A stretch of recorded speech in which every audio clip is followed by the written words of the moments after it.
नमस्कार सलाम, मैं हूं राशिद अहमद खान। उदयपुर में कन्हैया लाल की हत्या में बीजेपी के माइनॉरिटी सेल के कार्यकर्ता का नाम सामने आने के बाद और जम्मू कश्मीर में लश्कर तैयबा के आतंकवादी ताहिर हुसैन शाह का नाम बीजेपी के जम्मू माइनॉरिटी सोशल मीडिया प्रभारी होने का खुलासा होने के बाद ये बात सोचने पे मजबूर कर रही है कि क्या बीजेपी के एक तीर से कई निशाने लगा रही है और हर निशाने पर मुसलमान ही हैं। इसको इस तरह समझने की कोशिश करें कि कन्हैया लाल की हत्या 29 जून को होती है। उसके बाद पता चलता है कि कन्हैया का हत्यारा रियाज अटारी भारतीय जनता पार्टी के माइनॉरिटी सेल का कार्यकर्ता होता है।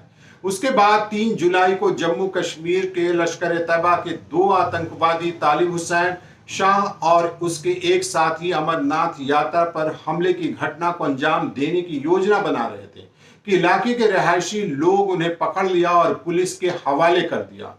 तालिब हुसैन और उसके साथी के पास से पुलिस ने AK राइफल, 7 ग्रेनेड और हथियार गोला बारूद बरामद किया है। पुलिस की तहकीकात में पता चला कि पकड़ा गया आतंकवादी जम्मू की भारतीय जनता पार्टी के अल्पसंख्यक मोर्चे का सोशल मीडिया प्रभारी था। सोशल मीडिया प्रभारी की पोस्ट कोई छोटी पोस्ट नहीं है जो किसी राह चलते किसी को थमा दी जाती हो।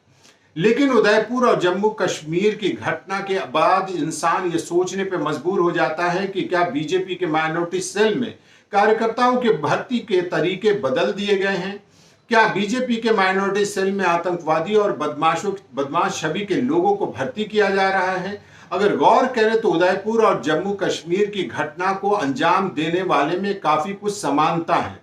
उदयपुर में भी 2 ग्रुप होता है और 2 के ग्रुप में हमला करते हैं और जम्मू कश्मीर के और उदयपुर दोनों ही जगह के आतंकवादियों के 2 के ग्रुप में से एक बीजेपी के माइनॉरिटी सेल का होता है और दूसरा बाहर का होता है। यही जम्मू कश्मीर के आतंकवादी के ग्रुप में होता है और दोनों ही मुसलमान होते हैं।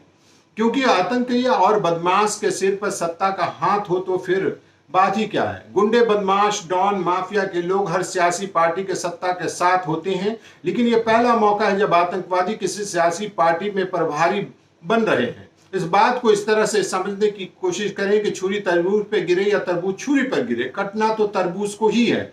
अगर तालिब हुसैन को कश्मीर के रिहायशी इलाके के लोग इन दोनों आतंकवादियों को पकड़ करके पुलिस के हवाले नहीं करते तो ये लोग कितनी बड़ी आतंकवादी घटना को अंजाम देते। क्या क्योंकि लश्कर के दोनों आतंकवादियों की ये योजना थी कि अमरनाथ तीर्थ यात्रियों पर हमला करने की थी।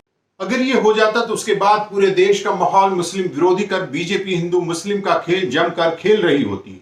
हमला तीर्थ यात्री पर होने की वजह से पूरे देश की भावना उनके साथ जुड़ जाती और पूरे देश के मुसलमानों को एक बार फिर से हिंदू विरोधी साबित कर दिया जाता।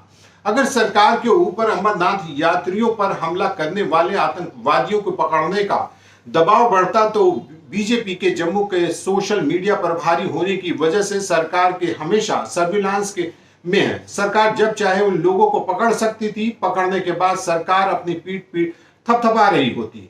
और अगर अब वो आतंकवादी सरकार के किसी काम के लायक नहीं रही तो पुलिस उनका एनकाउंटर कर भी देगी, उसमें भी सरकार अपनी जय जयकार होगी। तीर्थ यात्रियों पर हमला करने के बाद पूरे समुदाय के लोग को हिंदू विरोधी साबित होंगे। जेल गए तो मुसलमान, इनकाउंटर हुआ तो मुसलमान का मतलब एक तीर से कई निशाने लगाए गए हैं। ये बात समझ से परे है कि लश्कर का इतना बड़ा आतंकी तालिब हुसैन शाह गृह मंत्री अमित शाह के प्रोग्राम में उसके ठीक पीछे कैसे खड़ा है। क्या सुरक्षा में चूक हुई है तो ये एक इंटेलिजेंस फेल्योर माना जाना चाहिए। अगर इंटेलिजेंस फेल्योर नहीं है तो उनके प्रोग्राम में क्या आतंकवादी कर रहे हैं। ये देश के 130 करोड़ जनता की सुरक्षा से जुड़ा हुआ मामला है। सरकार को इस पर जवाब देना चाहिए। आपको हमारी खबर कैसी लगी आप हमें कमेंट्स करके जरूर बताइएगा। अगर अभी आप हमारे चैनल से जुड़े तो हमारे चैनल को सब्सक्राइब कीजिएगा, बेल आइकन जरूर दबाइएगा ताकि हमारी खबर सबसे पहले आप तक पहुंचे। शुक्रिया।